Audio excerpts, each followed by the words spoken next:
Hey, Soca lovers, welcome back to the BK Rant and Rave podcast, where this season we are focused on ushering in a healthy new year. I'm your host, Deanna DysChick. Today I am joined by Osadeba Omokaro, co founder of Dead the Silence, who is a Houston native by way of Nigeria, currently residing in DC. And we're going to get into what we need to do to make sure we have a healthy new year for those of us in the diaspora. So, welcome to the podcast. Thank you so much. I really appreciate it. Looking forward to speaking with you and excited about helping people understand more about mental health. Brilliant. So, if you can, just give our listeners who are likely not familiar but need to be familiar with Dead the Silence what the movement is, how you started. I know your co founder, Anthony, is also very much involved in this. So, just give them a little background on Dead the Silence. Sure. So it was birth child of myself and Anthony, with Anthony being the core anchor behind this because in 2012, his direct sister passed by suicide, and that effect that situation impacted both of us, me being one of his close childhood friends from like middle school, and us both growing up so close together where I felt that she was a sister to me, but not necessarily knowing how to personally internalize that pain and as well him internalize that pain as we grew up in Houston. Um, that happened, and it took about 2 years after we graduated from college and around 2017 to even talk about it. And then 2018 to start the organization. Birth from pain to purpose, to help bring clarity and understanding to mental health and also awareness to mental health and to end any negative stigma and provide a platform for any mental health need. We've worked with different organizations like Big Brother, Big Sister, Lululemon, um, and many more, as well as the New York CUNY and SUNY school system, to develop workshops to understand like self-love as well as feeling, and a docu-series to talk about different types of phobias and pains, as well as putting on different festivals and events to create platforms for different type of mental health needs. So that's kind of us in a nutshell. I know I'm missing something, but you can also follow us at Did the Silence, all one word, and you can see it on Instagram.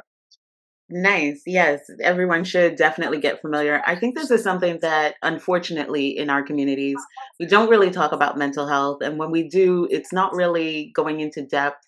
A lot of people seek out counseling and mental health support after something has already happened or after they may be having thoughts of ending their lives.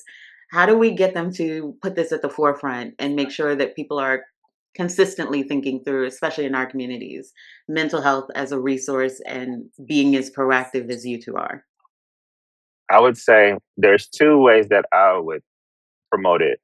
One, by advocating using my own personal testimony. I go to a therapist works, therapy works, and I do it regularly the same way I go to my doctor regularly.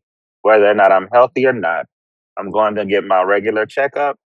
And if I'm not healthy, I follow up with some emergency visits, but at least I know my doctors so they know my history and we can work towards solutions based off of that situation. And the second one would be just making sure that we encourage others and make it known that it's okay.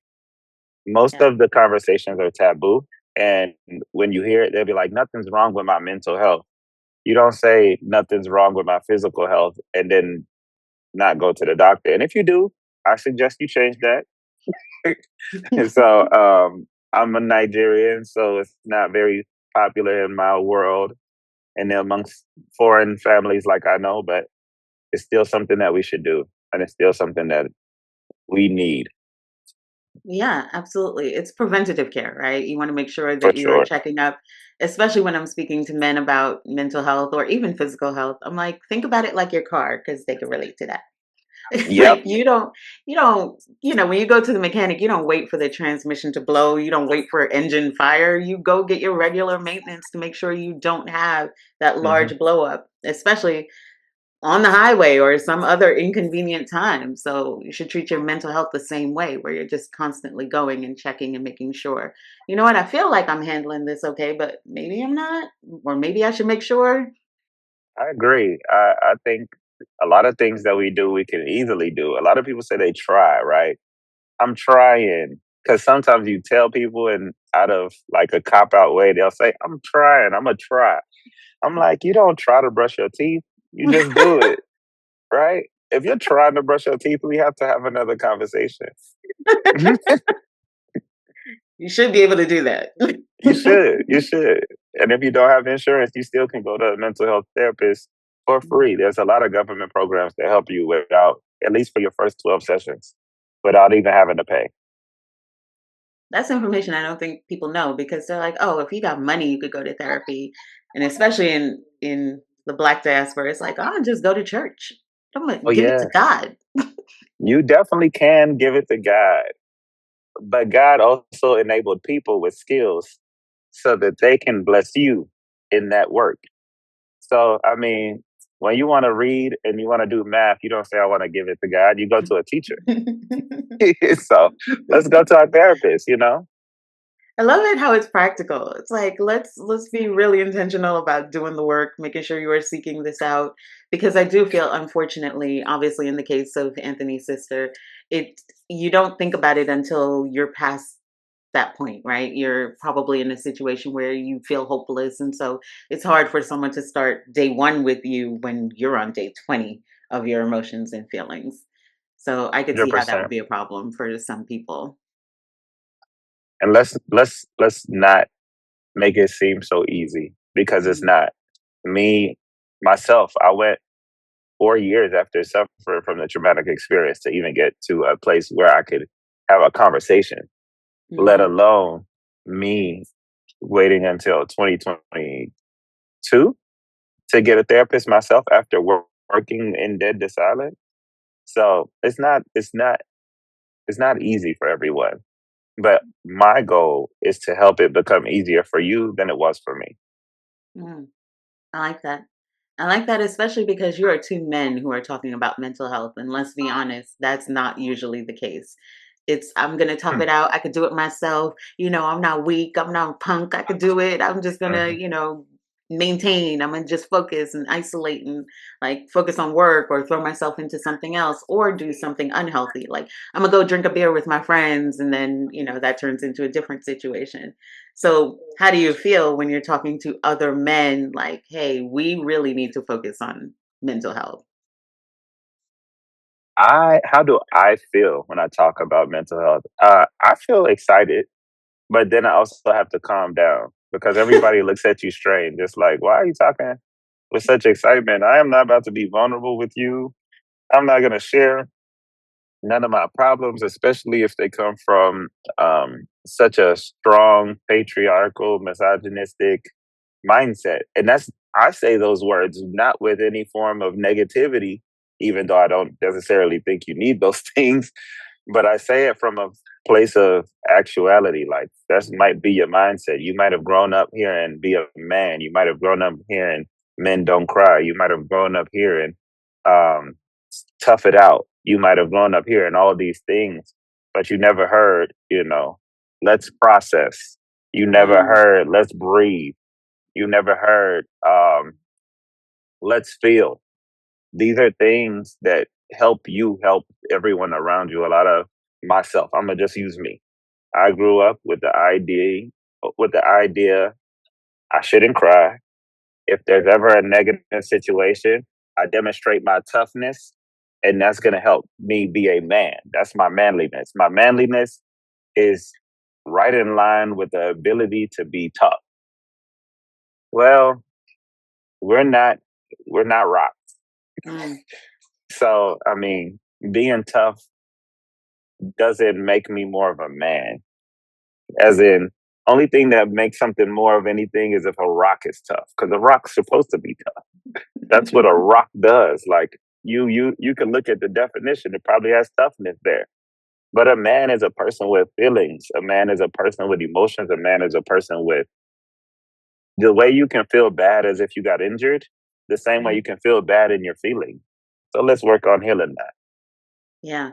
Yeah. I don't think there's enough space for that for men to have those kind of conversations. And when I say space, like I keep hearing like there's always got to be a third thing, right? Hmm. Like with men, it's oh, we're gonna go watch a game, we're gonna go to a sports bar, we're gonna go, do something else as opposed to, hey, let's just sit and talk.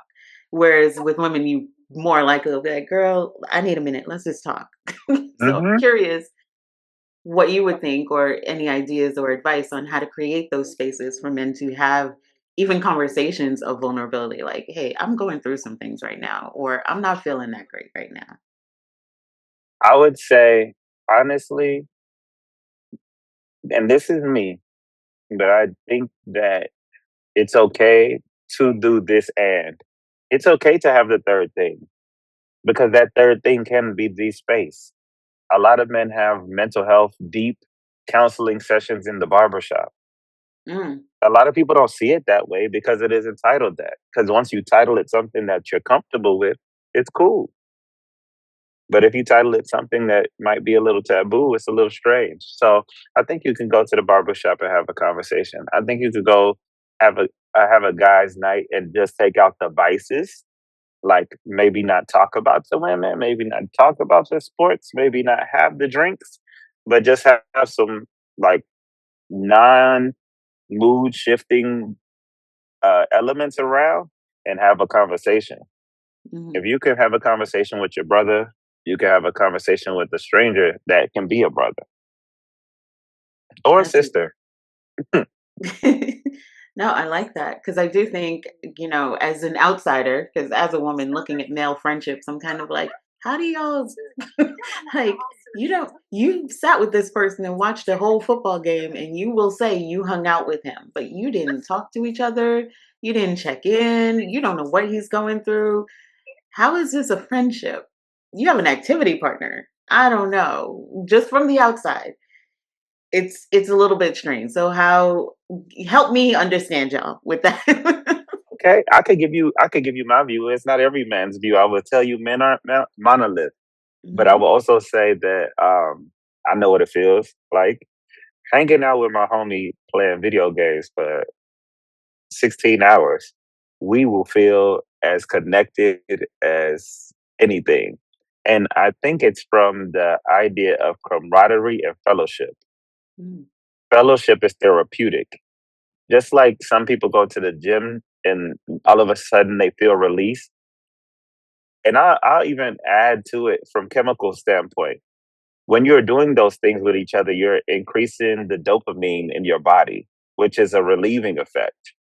So versus having the conversation where dopamine is increased, sometimes those conversations with certain people increases their cortisol, which is their stress hormone, and they're not used to it. And when you do things that you're not used to, sometimes you have to make it past one chemical reaction to get to the next. mm, like So that. I'll put it in that perspective. You might not feel dopamine from playing video games with your girlfriends, but he does. You might not feel dopamine from watching football, whichever football, American football or good football, but they do. They True. definitely do. Yeah, fair. So they are building those connections. They actually are like this is somebody that I would consider a friend, even though we're not having those conversations. We're just sharing space. Exactly. Because have you ever been in a room with somebody who you just kick it with, and when they get in the room, you just get super excited? True. Yeah.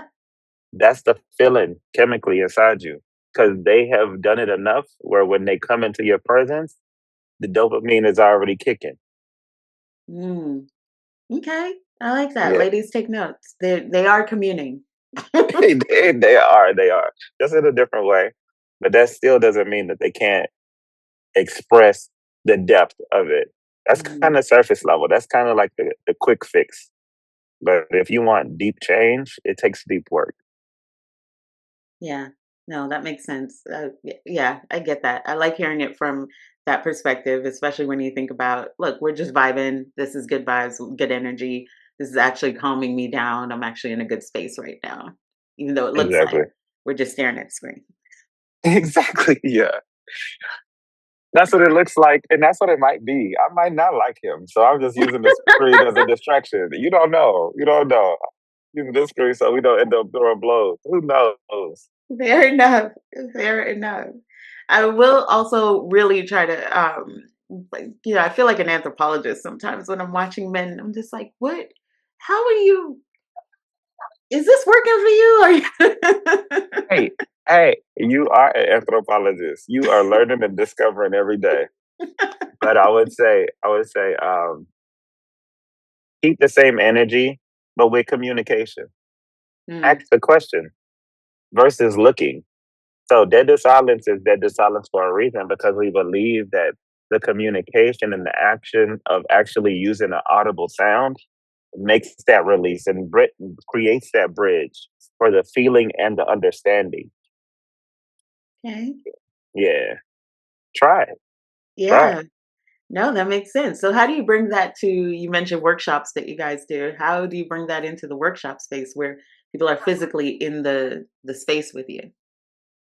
Oh, okay. So we had and have practitioners. So Anthony sometimes leads this practitioner, as well as there's another person who was part of our team in education. She led it where we brought students together to understand their feelings. Mm, So we brought them together and said, "Hey, here's a feelings wheel." And some people are getting used to and have been seeing this feelings wheel out there. It has sadness, it has anger, it has joy, it has depression, it has anxiety, it has bliss. It has different feelings that we might not usually identify with. It has melancholy, depending on the type of feeling wheel you look at. And then some of them have like a first circle and then an outer circle. So mm, you might feel a feeling on the outer circle, right, which might be anxiety.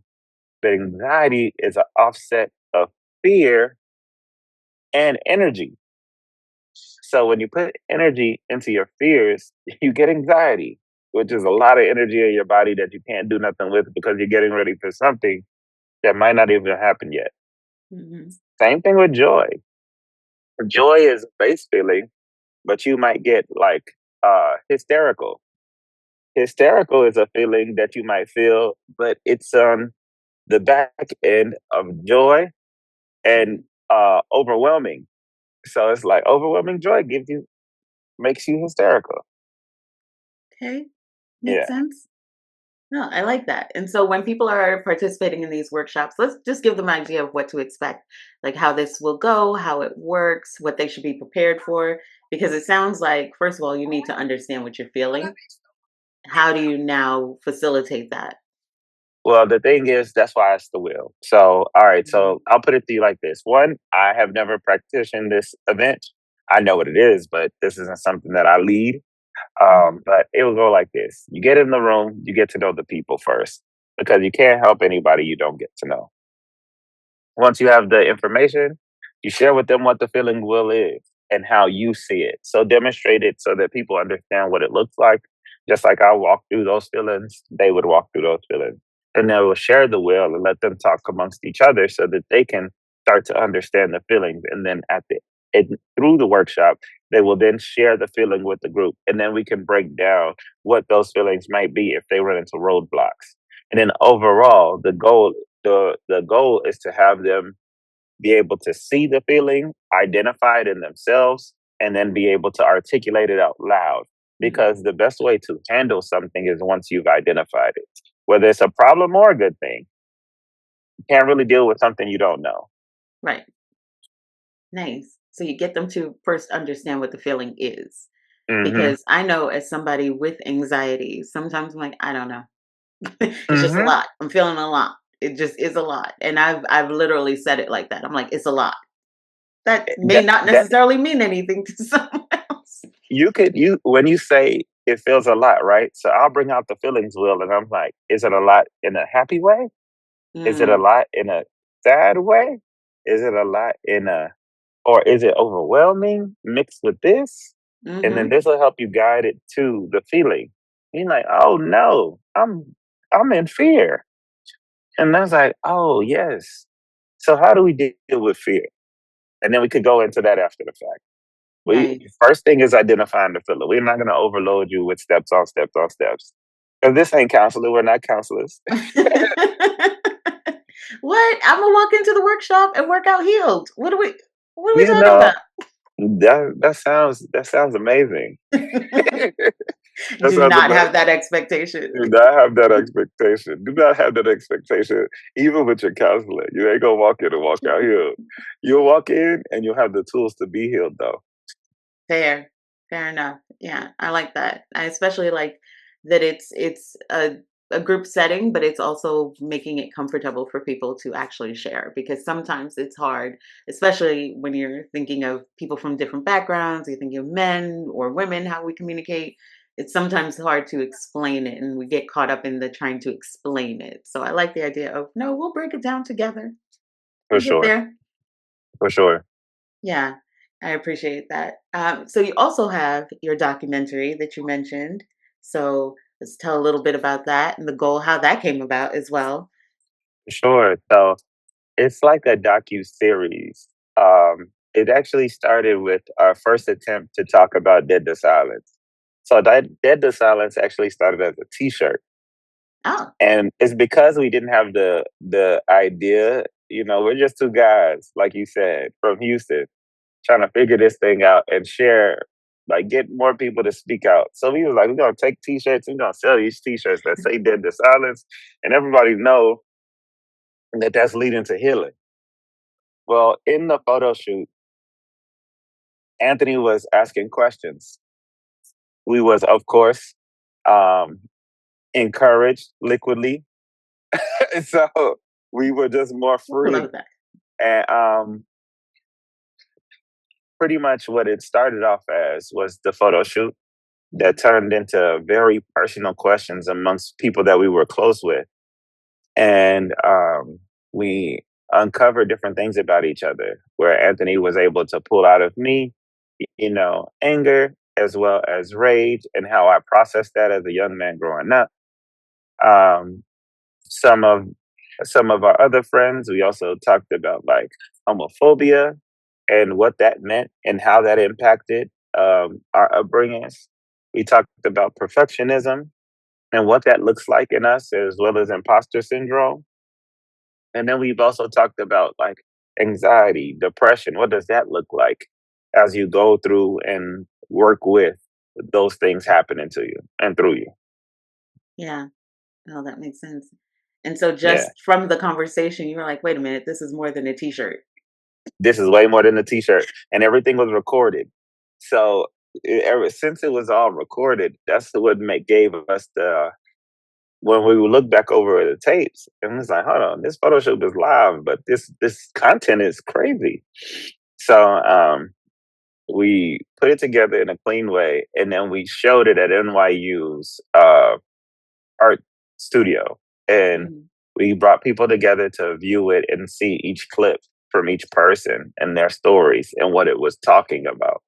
And then we shared it with a few more people, so we have that as content to kind of walk you through what those things are. Nice. And what was the response? Were people, did they gravitate towards it immediately or were they like, this is weird? I don't know what this is. They gravitated towards it immediately, maybe because we had such an artsy crew in New York. That's true. Yeah. I don't know if it would have flew the same immediately in places like Houston or even Nigeria or maybe Guyana. But we can see that it resonated with people Mm, in the crowd, whether or not they wanted to talk or not. You can see the reactions on people's faces. You can see the connections that it made just by hearing somebody else's story. That's why we, once again, say dead to silence. The more you speak, the more you connect. I love that. Yeah, especially through art, people are more open. You can be very vulnerable with art. People can, it'll resonate, it'll touch people differently because they're bringing their own Yeah. experience to it. So the fact that you're seeing it click for people where you're like, oh, we're onto something here. We got to now take this worldwide. Let's Hey, go. let's go. Let's go. DTS worldwide. And feel free to share it with your neighbor. There you go. Yeah, Yeah, I for love sure. that.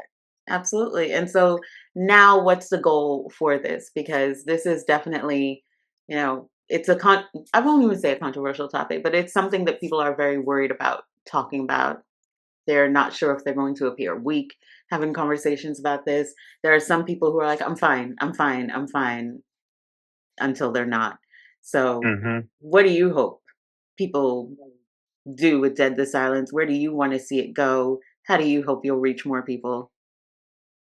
One, to provide resources to people so that they can understand so that they can understand that there are less obstacles and more access to um, mental health therapists, clinical therapists, as well as mental health resources that they can utilize for themselves. Mhm. Whether that's breathing techniques and certain therapies and home things that you can do that you don't even understand is mental health, and just bring clarity to it so that you know that, okay, while you're doing this, you're practicing mental health. And if you are doing this, then you can definitely do that too. You're Nice. already in the water. Let's swim. Nice. And normalizing it. So it's not Yeah, like, oh, only rich people go to therapy, only white people go to therapy. This is not something for us. I'm fine, I can handle it. But kind of making it normal, like, hey, it's just gonna be incorporated into our daily lives. exactly. Exactly. Everybody can do it, and it's for everybody. Yeah. Now I have to ask, because I'm sure it will come up, because you have a Nigerian family, and were they like, "What are you doing? It's not what we sent you to school for." Like, this is 100%. 100%. I'm supposed to be a doctor, a lawyer, or a engineer, and I'm none of those things. And on top of that, I'm going to do the wahoo wahoo. So, um, at first, yeah, there's the skepticism. I mean, not at first. It's forever skepticism. So it's Yeah. forever skepticism, but the results are undeniable. Like when they talk amongst each other and they say, "Oh, you're the calm one. You've done the work." Now you're asking me to show up and use these tools that you don't want to use. Oh, Wow. why should I? You have done it. Well, I'm not you. I'm not you. You need to do your own. I don't do your homework. I could, but it ain't gonna help you. Right. You're not gonna learn anything. Right. So now they've come around and they're like, okay, we kind of get it. Yes, it shifts from pure disdain and animosity to curiosity to slight application, Hmm. where they are secondary users of my therapy therapy techniques. And then hopefully one day it turns into full acceptance and adoption. That's the Hmm. goal, for everybody to see it as, we can do this. I do this. Hmm. And Yeah. not for it to be so divisive. Like I don't want it to be you have to do this. It should be, I see it as positive and I want to do it. Hmm. And I want others to do it too. Yeah. Yeah. Yeah. Encouraging people to think about this just a little bit differently. That's that's difficult. You have Nigerian parents. We have Caribbean family. They work better with different techniques. I don't want to say anything to bring us down. So I'm gonna say different techniques. This is being recorded. I mean, Exactly. I don't want anybody listening to me be like, oh, he doesn't like us. Relax. Relax. yeah. No, I also think sometimes people don't realize that they are doing things, that they are trying to calm themselves down, or they are doing things to really, like, the world can be anxiety inducing, as we know Hmm. currently. And Yeah, for so sure. I'm sure they're not even recognizing some of their things. I've definitely heard my aunt be like, "Oh, I just need to go take a walk real quick. Like, just get outside, just touch grass. Like, I just need to go outside for a minute." Or it'll be, you know what? I'm gonna cook something. And for some of my cousins, cooking is therapeutic for them. They have the music on. They're in a whole other world. Do not talk to them while they're cooking. They're in a whole other world. I think you touched on something that I don't that I want to make sure people are aware of. You touched on three different mental health techniques, which is sensory therapy. Mm, So we want to food, which is taste, that changes the dopamine response and sends chemical and oxytocin based on the types of foods that you're eating, which gives you a calming, hugging effect. You also get oxytocin when you get a hug from a loved one. Um, you also talked about the walking, which is anaerobic exercise that also creates a different form of uh, mental health. So now these are all good things, but these are treatments. These aren't cures. mm, So always remember that. Like, yeah, you could get an antibiotic shot, but that doesn't mean that you ain't gonna get a flu or a sick again. right. Like Yeah, let's gotta remember. treat And go the ahead. cause. Oh, for sure. And also know that that one cure, that one treatment isn't gonna always work. Sometimes you're gonna have to change it up. You mean there's not a tea for everything? There, there might be, but we don't have it yet. We don't have it yet. We haven't found that herb. Ah, don't let them hear you. It's like bush tea and going to bed, and that's it. Bush tea, ashwagandha. Oh, okay, your blood flow. We got you. Oh, well, until we can find that heart shaped herb they had on Black Panther, we are going to have to work. We're on it. Next step. Okay. Next step, next step, next step. But yeah, ultimately, those are some things that you highlighted that are awesome. Mm, Even changing music. Music can put you in a mental state to change your waves in your brain. So I love the science behind it, but I also love the work that people put in, not just talking about it. mhm. Yeah, that makes sense. So, someone hearing this right now, and they're like, "I'm good. I'm fine." How would you even know you need help for your mental health? If you're like, it's been normal for you that I always feel this way. I'm always anxious. I'm always tired. I'm always upset. I'm always whatever. How do you know that you even need to look into therapy or some mental health techniques? I would say nobody knows. The fact that you think that you know that you're good, you're wrong. Nobody knows. If you never go to a doctor and then you die, you say, oh, he died from natural causes. But who knows what type of sugars and salts you were eating in your life that have Right. brought you here? Who knows what type of harmful things you were doing? You could have died of natural causes, or it could have been the stone in your stomach that you never seen Mm, because you never went to the doctor. So you don't know, even if you think you do. But the thing is, you would rather get you would rather go through the process of identifying if you're okay. Get it done clinically because we have the resources. right. If your mental health therapist you could go to a therapist and they say, you know what? I think you can be okay with just doing this and you don't really have to have regular sessions. You could get dismissed from therapy.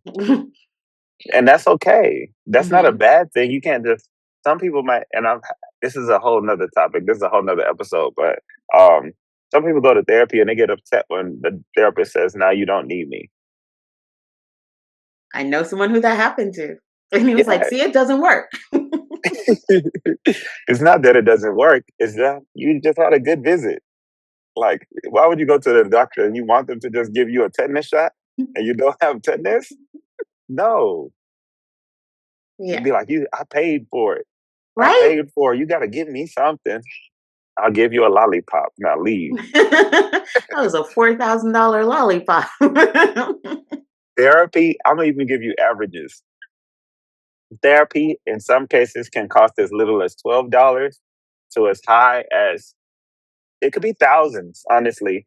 But most likely you're gonna see it between 12 to 200 per session. Hmm. Most sessions start off like $50 to $100, and I'm giving people real numbers because I know that's what my people look for. A lot of people want Hmm. numbers so they can Yep. understand what this might look like for them or how much they want to invest in somebody. I heard that boy on the podcast and he said $100. I want the $100 rate. That's cool. Do your thing. Do your thing. But at least you're empowered with information. Yeah. So Go out there, don't feel scared. If that sounds like a lot of money, like I said, there's some programs that are free. So this kind of gives you some opportunity to see what those numbers are. It's not $4,000 for your first visit and 4,000 every visit after. No, that's not the case. If that is the case, let's try another therapist because You are therapists being are like scammed. hairdressers. You can find other ones. 4,000, you are being scammed. I would say yes, but then I listen to these podcasts that are going viral, and those therapists are $4,000. And if they're finding results, hey, that's on you. I don't know what else you get with those services. Maybe a MacBook. I don't know, but yeah. Yeah, and I'm glad you bring up social media. I do think right now what I'm seeing is it's sometimes it's almost altering people's reality and their perceptions of themselves because they're comparing, right? I don't have this, therefore I'm not successful. I don't have that, so nobody cares about me or I'm not loved or whatever it is. And I'm curious how you, because I'm sure you see it when you're having your sessions, doing your workshops, or even just talking to people. How do you think we can kind of mitigate that at least a little bit with social media becoming so intrusive into your mental health? Um, I would say you have to make hard decisions because social media is designed. There's a documentary called The Social Dilemma, and it talks about how social media was formed and how it's used to trigger those chemical responses that I mentioned. And actually, the issue of social media was it was a thing that first was designed to grab attention. Hmm. And now, if we look at some of the problems that we see with AI, which is another form, it's a program designed to grab attachment. Mm. So if you're looking for attachment and attention, the best way to do it for yourself is to establish it within yourself. So if you can be okay without needing attention from others, but at the same time appreciating the attention you give yourself, you'll be in a better situation. And if those words trigger you, I'm talking to you. And then also when we talk about attachment, you use things like ChatGPT. ChatGPT's highest use case in 2025 and 2024 was therapy, personal therapy. So people That's turn their scary. chat bots into therapy. Children, adults, all of the kind were using it for therapy. So now the thing about the bot is it's sycophantic, which means it reinforces your own ideas. So if you say, I'm feeling sad, it's like, oh, really? Why do you feel sad? These are the reasons why you might feel sad. And it'll give you down the rabbit hole, and you're like, dang, it really knows me. But you're Mm. sadder than you were when you started. Right. And you feel more dependent on those apps. If you let them go and build them in yourself, you'll be better off. Yeah. No, that's really, yeah, one, scary that people are using it for that. I know there was something called friend.com that has been, they had some subway signs that have just constantly been vandalized. Yeah, Um, because people, unfortunately, social media and AI and all this was supposed to bring us together, and it's causing us to separate more and isolate more.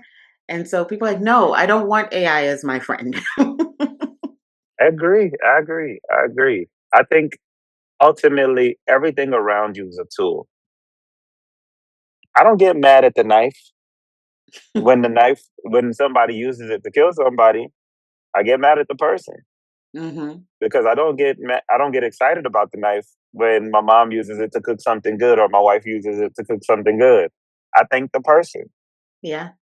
Same thing with social media. The person is the source. Period. Hmm. Let's focus on the source. Yeah. Let's focus on the source, and then everything else will be okay. Yeah. Yeah. No, I like that. It's definitely, even thinking about, like you said, it's going to reinforce what you already believe. It's not going to tell you you're not sad.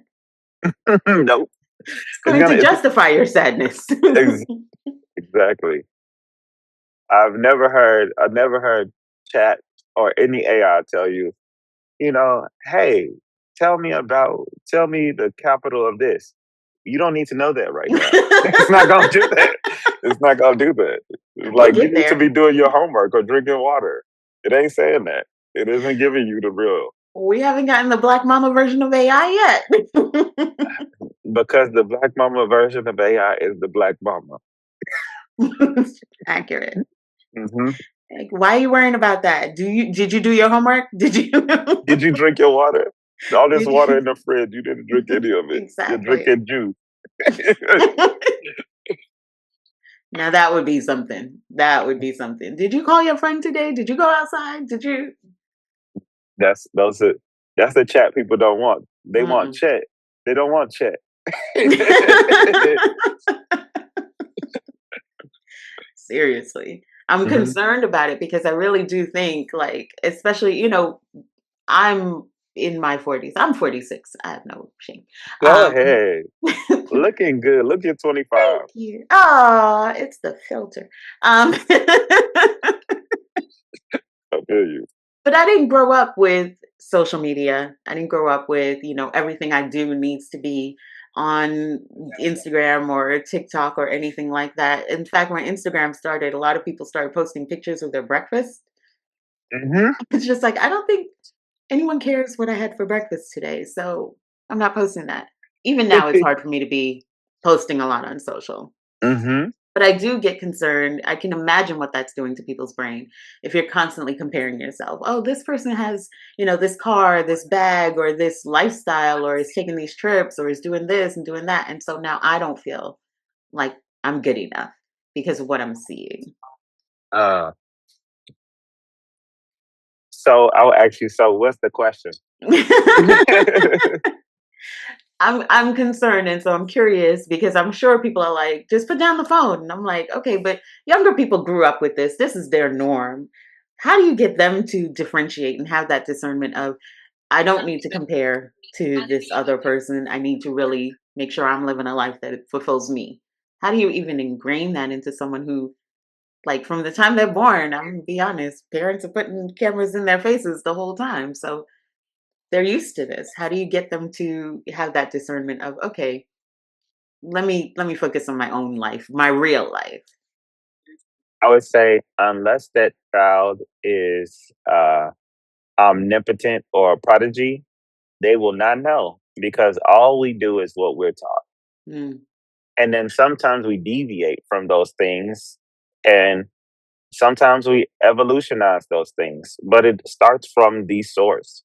So the only way to make that change is either to change the thing, meaning that we get lawmakers or programmers to change the way the apps and the gadgets work hmm so it doesn't necessarily create that dopamine hit or that dependence, or we supplement that with to the children or to the future or to the people with something that provides that at a better level, so they have to see it themselves as there's a quote that says nobody will change unless the pain of what they're doing is higher than the pain to change. mm. So if there's no pain there, but there's success and happiness, you're like, why are you trying to make me a sad person? Taking away my phone. Mm, That's what a child will tell you. They'll say, so you just don't want me to have fun? And be like, no, I want you to have fun. But if you talk to them, they're not going to hear it. But if you mhm. show them something that they have more fun than the phone and keep them in that headspace, they will do that instead if they Yeah. can. The phone is just easy and convenient. So you have to make the thing easy and convenient and make the phone hard to get to. hmm Yeah. Like negative consequences happen when I touch the phone. Not necessarily saying beaten to all my Nigerians and Caribbeans. I'm not saying beat them. That is not the way. But They we just can. logged off. They all They just just logged off. they all. I said, oh, this guy, he's silly. Oh no, but I'm serious.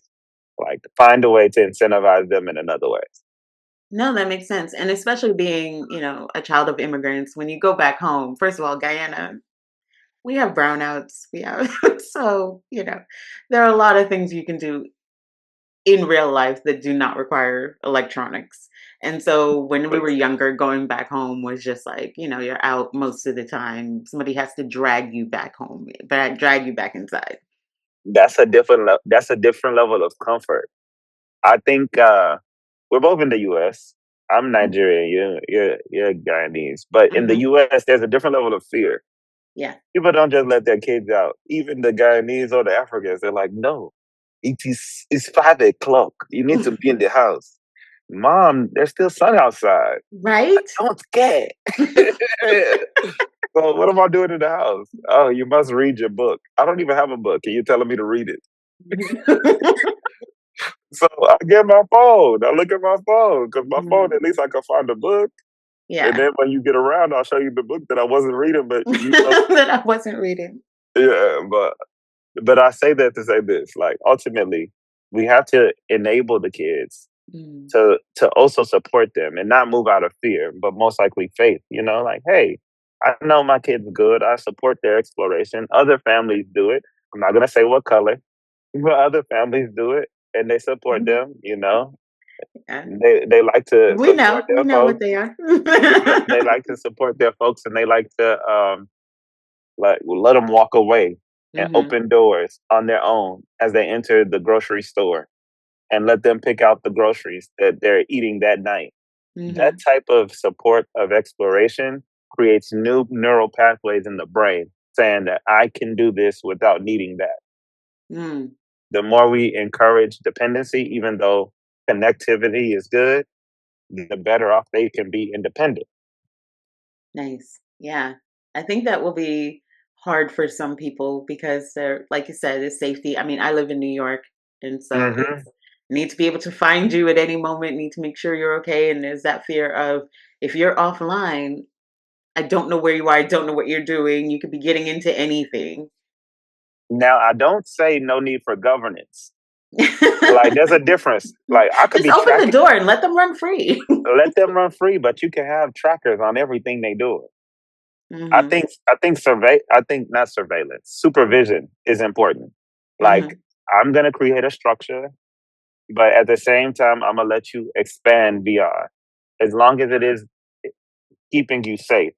The Hmm. moment something unsafe happens, then one, we learn from that mistake Yeah. and allow some mistakes will happen. That's the only way we grow. But we Hmm. learn from that mistake and then we educate on how to refrain from it. Makes sense. Sounds simple. Sounds good. I'm not a father. I have nephews and nieces all over the place, and I babysit regularly. But So you get a um, glimpse into that world. I get a glimpse, and they listen to me because I'm not their parent. Isn't that always the case? It's like I could hurt you and not feel bad. They, and I say it just like that, and then they feel different. They're like, "Hold on, that's true." Uh huh. You wouldn't let me starve. Watch me. Are you eating right now? Okay. And I'll eat my fry from Chick-fil-A in their face. No, I do not abuse kids. I do No, not. oh no, they heard you now. They nobody is sending their child to you anymore. I promise you, because I said that they're gonna increase their frequency. Like, you know what? You need to go. You need to go. You need to go see Uncle so he can go Yeah. ahead and give you that good love. Yeah, so you can appreciate what you have when you come back home. No, that makes Exactly. sense. Yeah. And, people are talking about like screen time and things like that. I don't, again, it's a different world, right? Younger Yeah. people, sometimes they really do need their screens for things. You need it for homework, you need it for assignments, etc. But I do think, like you said, monitoring, supervision is really good because Yeah. sometimes who knows what's on the internet that they get into, or they don't think about the consequences of posting where they are when they're there, all Yep. kinds of things. Yep. I agree. I also would say this is going to be counterproductive, and I would also still say I'm not a parent, but they have to understand how to navigate those dangers Hmm. because if they don't learn it, they will never know it. And sometimes the kids are better at navigating them than us. Think about how many kids save their parents from scams. Be like, nah, ma, Yeah. don't do that. You telling them this. Well, they had to learn that from somewhere. Hmm. And True. sometimes they have a brain more adapt to learning than we do. Because once we hit a certain age, we know everything. I'm good. I know it all. What I was know that it. again? What's that? Yep. What's that word? What's that term? What's that show? I don't know, but I know it though. Who No, are you to tell me? I'm the right? parent. I'm the elder. You can't tell me nothing. Well, Although, yeah, mhm. yeah. Until they do, and you're like, oh, Huh. I would say this. There's some things that I say that I still have a problem with because when my nephews get me together and they're like, "Unc, you can't say this, you can't do that." I'm like, "Hold on." My arm starts moving. I'm like, "Hold on." I start glitching. I need to get updated. But the truth is, you have to learn both ways. Like Hmm. education is a good thing all the way around. And that's why I feel that people need mental health because it also prepares you to understand new things. Yeah, And definitely. and I think all people understand that education is good and educating yourself about yourself and educating yourself about the world is always a good thing. Hmm. Even What you now. yep, yep, yep, yep, yep, yep. Even now. I like the fact that I got a real response, which is like, uh, yeah. Sometimes I have to zone out, tune out of some things happening in the world to protect my mental health. I can't. And that's fair. That's fair. It's called a boundary. Yeah, it's the hard one. Hard, hard boundary. Like it's okay to turn the TV off. For all the parents out there, I'm speaking to my mom specifically. It's okay to turn off the news. The news is not going to make you feel better. It is designed to increase your anxiety. Yes, you must be aware of the world, but also control what you consume. Yes, yes, and that's yeah. It's not just generational, but definitely moms. Turn off the TV. Turn off the news. Please stop the dreaming. Yeah. Please Oh stop my dreaming. goodness. The dreams are Or becoming too much. yeah, I get family in different parts of the Caribbean who are like, I read on the news this thing is happening in Nashville. Is this affecting you? I'm like, I'm not anywhere near Nashville. I get the same thing. They say that there's a snow in Rhode Island. Can you leave your house? Oh no. 70 degrees. What are you talking about? Oh no. I understand. My Yeah, turn family it is off. Nigerian and I grew up in Houston. So snow isn't really the thing for us. So even the thought of snow is kind of treacherous. Yeah. They're like, are you okay? Do you have supplies? You need to leave the state. I'm good with a hurricane. A hurricane? No problem. Good with that. Mm-mm. But snow? Come Uh, home, son, come home. I gotta take a flight. yeah, yeah, yeah. No, I get it. And it can be, they're protective. They want to make sure you're okay. They're hearing things and they're just like, oh my gosh, my poor child. It's like, But nowhere near me. we're fast because of this snow that's so treacherous. Yeah. Fly home to Nigeria. What are you doing? uh, Why do you want I, this for your life? that's my own therapeutic journey. No worries. Mm. No worries. Do you go home often? Do you feel like regenerative when you go back? 100%. Hmm. My own personal belief is that America is, um, I would say it's like moving in a mosquito cloud. Have you ever seen a cloud of mosquitoes? Hmm. When you move in a mosquito cloud, there's fear, anxiety, and constant torment. That's like moving in America for me. When I go home, things might get hot, but I still feel comfortable. Hmm. I can see people yelling. I can see people fighting. I can see somebody get slapped out of their car, and I'm still cool. I might laugh,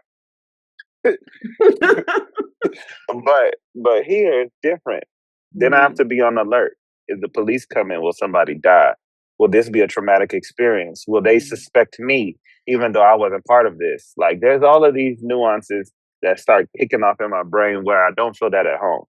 Mhm. I know how things will play out, even though I don't know how things will play out. Yeah. Yeah, it's the familiarity. It's even when I say about driving in New York, I'm like, I will drive in New York. I will not drive in Miami. I understand the chaos of New York driving. I get it. I know that cabbie is going to go all the way. I saw that lady put her hand up. I know he's going to zip across to. Mhm. I get it. Miami, Different. I can't call it. Now, on the driving note, I will drive in New York, but I won't drive in Lagos. I'm sorry. I'm sorry. I've seen too many side mirrors get crushed. Too Oh much. no!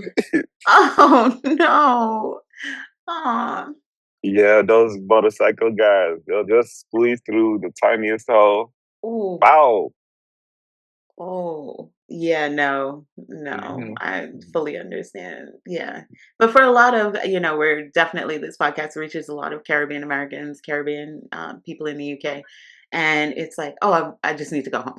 Like, Oh, just need to go home for a while. it feels so good. First off, Hmm. the food. The food is always better, fresher, cheaper because you know where to go, Hmm. and everybody cooks it much better because it's better, fresher, cheaper, direct. Yeah. It came from the farm, not too far. Yeah.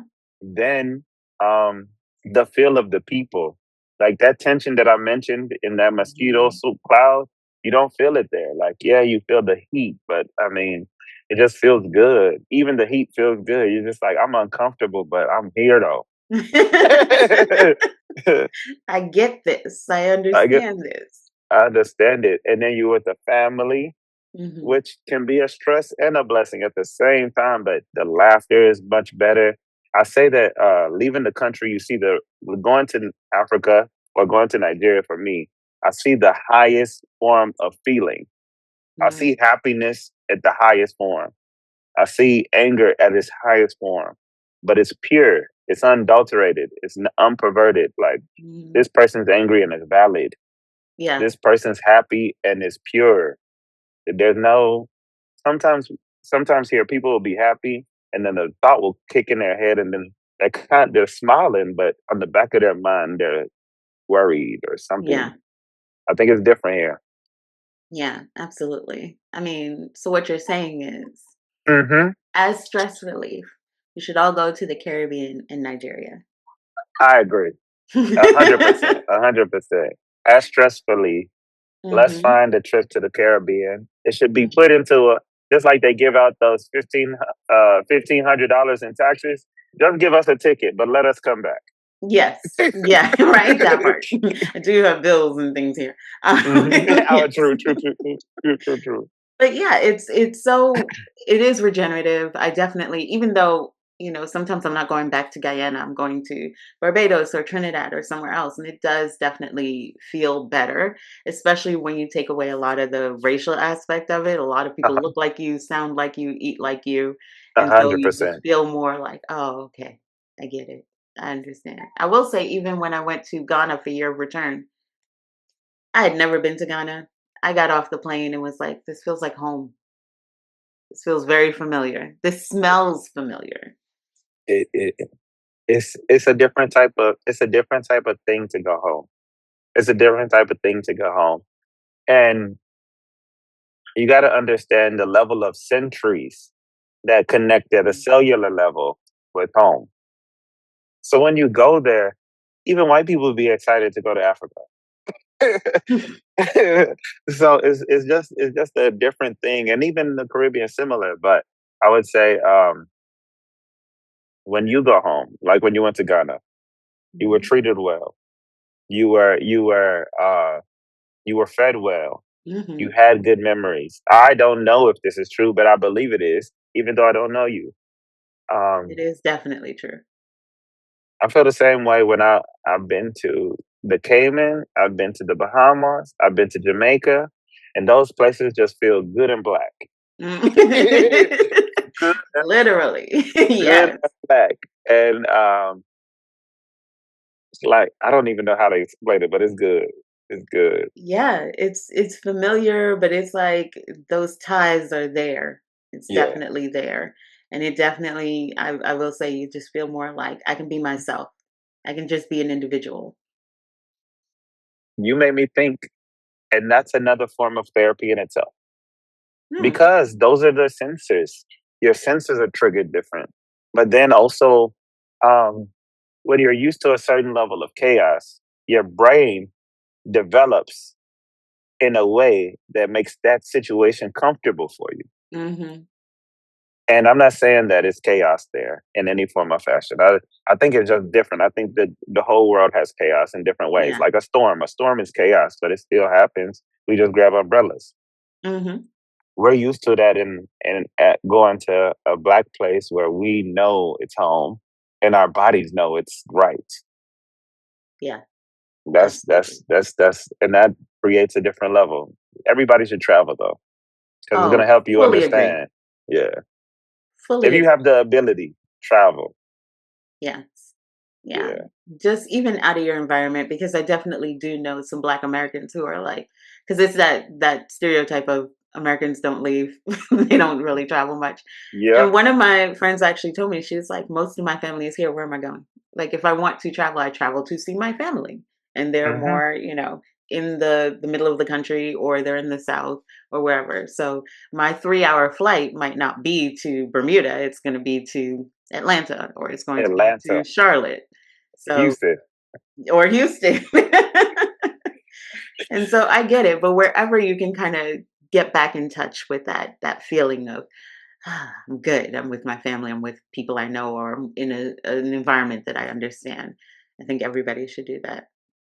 I agree. I agree. Um, I would say I would say I really appreciate the opportunity to speak on this though, because I really think that mental health is important. And if you're starting a new year and you want to tap into something that's going to be beneficial for your life, I think that that's important to get into. I'm not saying that because I'm just pushing anything. I'm saying that from personal experience. Hmm. Yeah, and it lets you're part of the world. A hundred It's not just percent. your street. There's other people going through other things, and you might benefit from just experiencing something different. The same way people do pilgrimages, or they'll go to Tibet for some reason. Just- Well, that's how you. I say let's try. If you haven't left your block, let's go across the neighbor. Let's at least make it to the other side of town. Then No, from go to there, Tibet, straight to Tibet, straight to straight to Tibet. Lagos, Okay, straight straight to to like. Georgetown. Okay, okay. We're gonna find you in Marrakesh, and we don't know what's going on, There but you it's go. okay. Okay. Exactly. Just don't mind me. I'm here for my mental health. And they're gonna be like, I don't know what words you're using. They're gonna see your hand sign, and you're gonna be saying something different. Yeah, yeah. Now I'm in jail. I don't know. Whatever. No, you're gonna be in the palace. I mean, let's just give them hope. Let's give them hope.